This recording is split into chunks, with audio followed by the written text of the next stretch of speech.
Hello friends, and welcome back to my channel, Dear Harmony. One of the things I do here is I give personal advice to anyone who wants it. Send me a letter at the email address in the description box below if you would like me to read your letter here.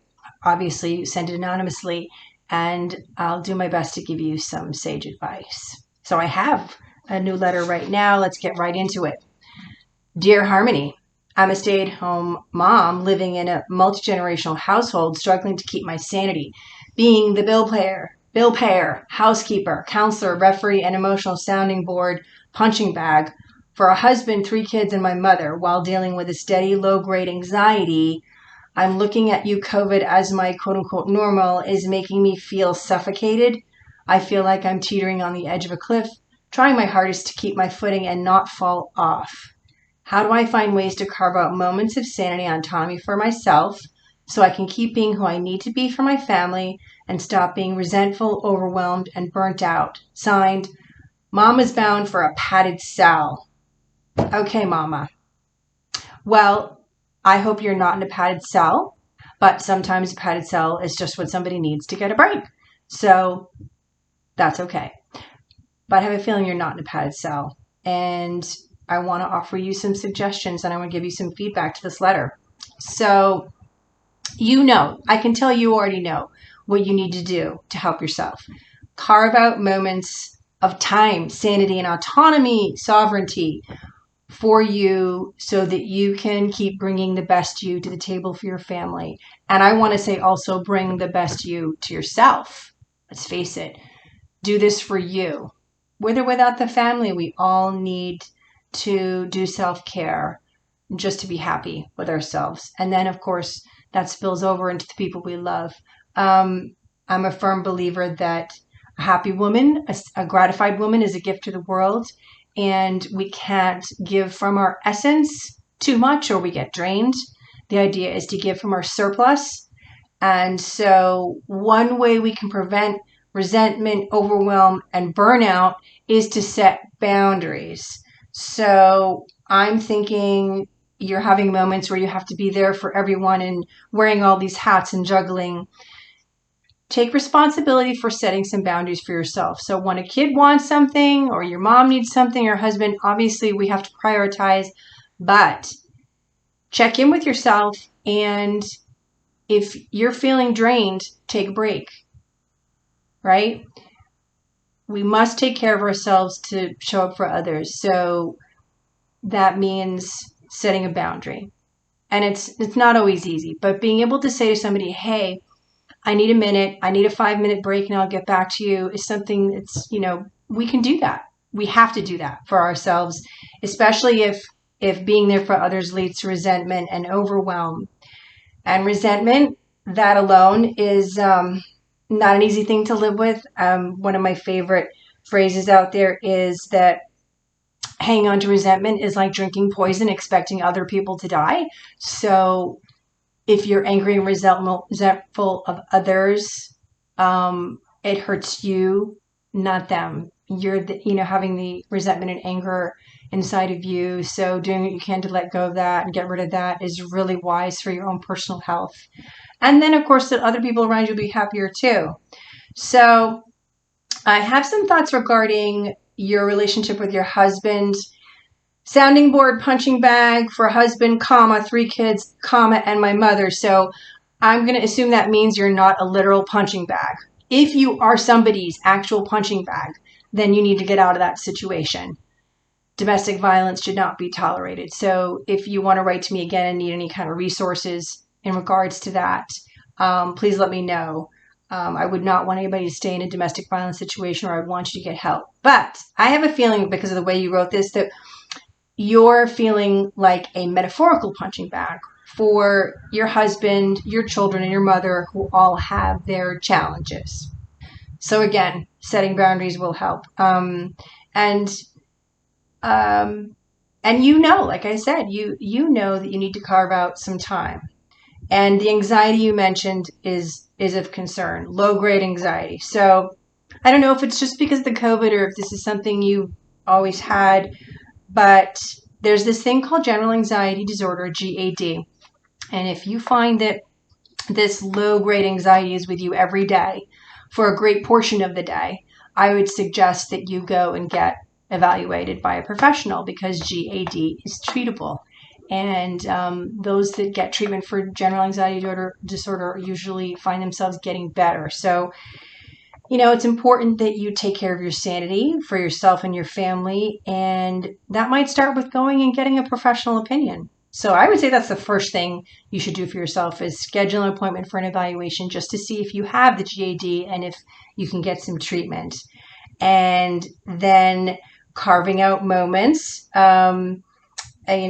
for yourself, autonomy, sovereignty, setting boundaries. But that's also about making time for you. Now, whether that's 5 minutes in the middle of the day to meditate and regroup, that's included. But when I was reading your letter, I took the time earlier I was looking at it and thinking about it, and I decided to do a little divination. 2021 is a year when I have really dug deeper into my intuition, and I use divination to accompany that. So I consulted with one of my favorite oracle decks, the Wild Offering Oracle deck, Tosha Silver, 52 cards, beautiful artwork. And when I was thinking about you and your situation and consulting with the cards, what came up was challenges, which you have described, and companionship. All right, I'm going to focus on those two words because the challenges are obvious. Feeling overwhelmed with your family responsibilities and not getting enough time for you. Okay, so this challenges card actually talks about leaning on higher power.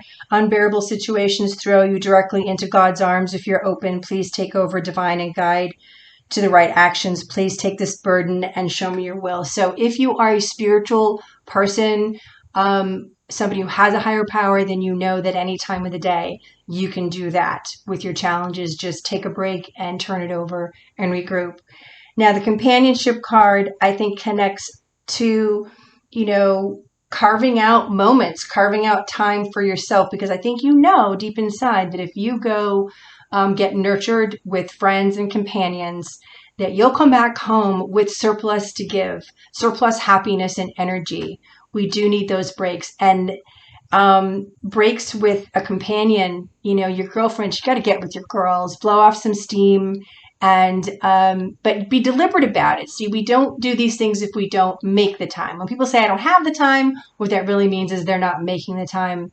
And I think that being deliberate is so important, whether that's I'm going to spend 30 minutes meditating today and letting your family know, scheduling that for yourself, or I'm going to go this weekend and visit a girlfriend and spend an afternoon. These things feed us and help us to feel more alive and fun. And we all need that. So I think that's why you got the challenges and companionship card.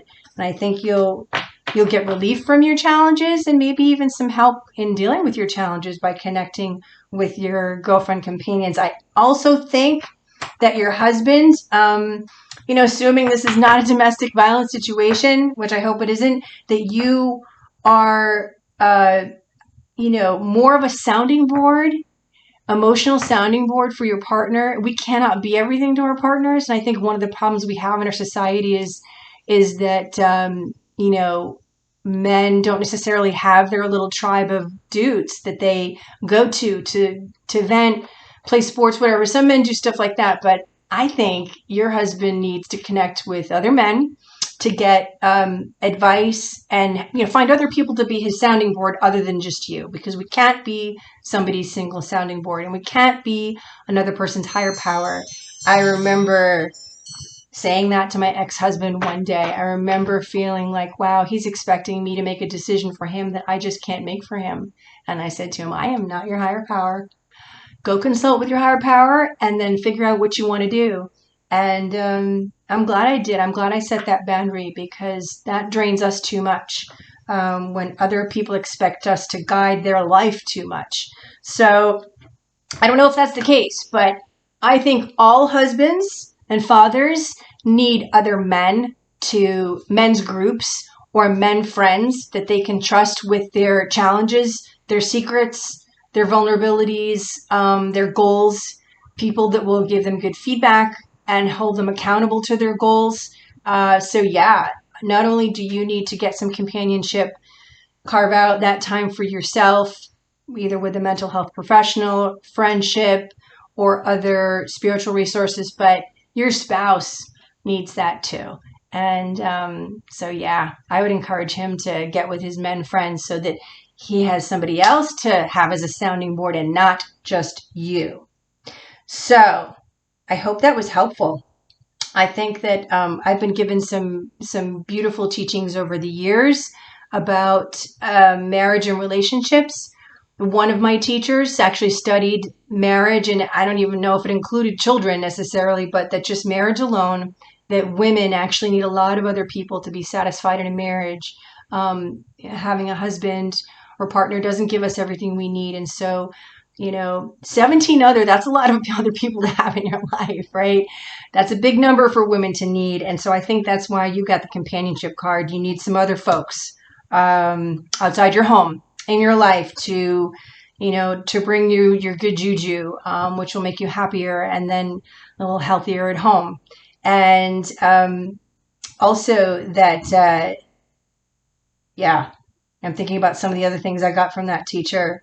Yeah, that a gratified woman is a gift to the world. So the more you're willing to get self-care, self-help, and self-gratified, the more you will be a gift to those around you. We don't live in bubbles. We influence each other. We affect each other. So you're having challenges, your family's having challenges. It's all kind of mixing up together, and you all need a little bit of alone time, quiet time, autonomy to rejuvenate and come back together. And all those things, you by the question you asked, I can tell what you need to improve your sanity and the health and happiness of your family. So I hope that helps you and anybody else who's listening and watching this video. If you liked this video, please click like below. And if you want to write me a letter, certainly the email in the description box will get you to me. And that's pretty much it. This has been great getting in front of the camera again today and doing this recording. And I will see you all next time. Namaste and have a beautiful day.